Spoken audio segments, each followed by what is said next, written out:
مرحبا، كيفكن؟ أهلا وسهلا فيكم بحلقة جديدة معي أنا رولا. اليوم بدي أعمل طريقة البشاميل لأنه كتير عم تنطلب مني وناس كتير بتحبها، فقررت أعملها مع أنها موجودة على القناة، بس قررت أعملها. فمثل ما شفتوا بسلق المعكرونة.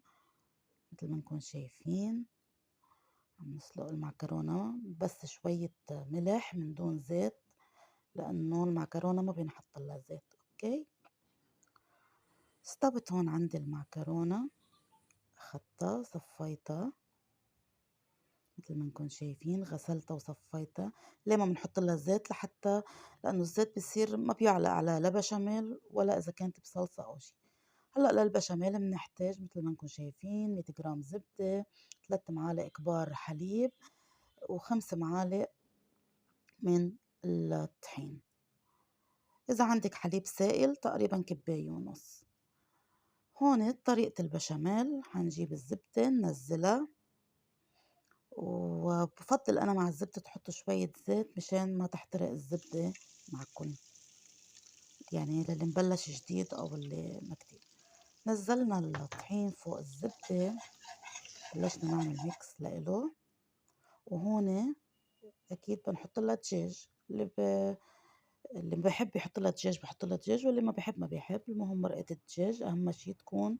صوص البشاميل بمرقة الدجاج وبينعمل بالمي، بنحط له مكعبات. أنا حأعمل 2، ححط مرقة الدجاج اللي سلقتها وححط مكعبات الماجي. هون نزلت الحليب، مثل ما قلنا حليب بودرة لأن أنا ما عندي حليب سائل. وبنترك البشاميل على النار يستوي. هون من بعد ما غسلنا المعكرونة شايفين حط لها فطر ذرة ودجاج.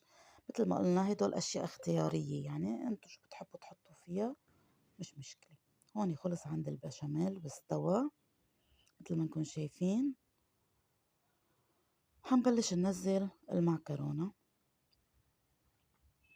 هون لأني أنا عم صور بإيد وحدة ف شايفين قطشت التصوير ورجعت كملت لفردتهم. بلشنا نعمل ميكس للبشاميل. أهم شي البشاميل تكون غرقانة بشاميل، لأنه المعكرونة البشاميل ما طيبة إذا كان البشاميل قليل أو البشاميل خفيف. مثل ما نكون شايفين نزلنا الانجريدينت اللي بدنا نحطهم بقلبها، ورجعنا حطينا البشاميل وغرقناه بهالطريقة. في ناس بتفوتها على الفرن بلا ما تحط جبنة، بس أنا ما بحبها صراحة. أنا بحب أحط على وجهها جبنة، وبحب أتوصى بالجبنة، يعني بتطلع كتير طيبة، بيطلع الميكس كتير طيب. فهون كمان لأني عم صور بإيد وحدة هحط شوية جبنة وأرجع أقطش التصوير وأرجع تليها جبنة مثل ما أنا بحب. مثل ما نكون شايفين ما أحلى شكلها ومنظرها. واو أنا جعت. هون فوتها على الفرن. واو شكلها بجنن. هون ظهرت من الفرن ليكو الشكل بجنن. هون قصيتها. شايفين ما طلعت قطعة لأنه بعدها كنت بدي صور ومستعجلة، وهي بعدها سخنة. بتمنى تجربوها، وبتمنى كل اللي طلبها مني هي صارت على القناة. بحبكم، بشوفكم بحلقة جديدة. باي.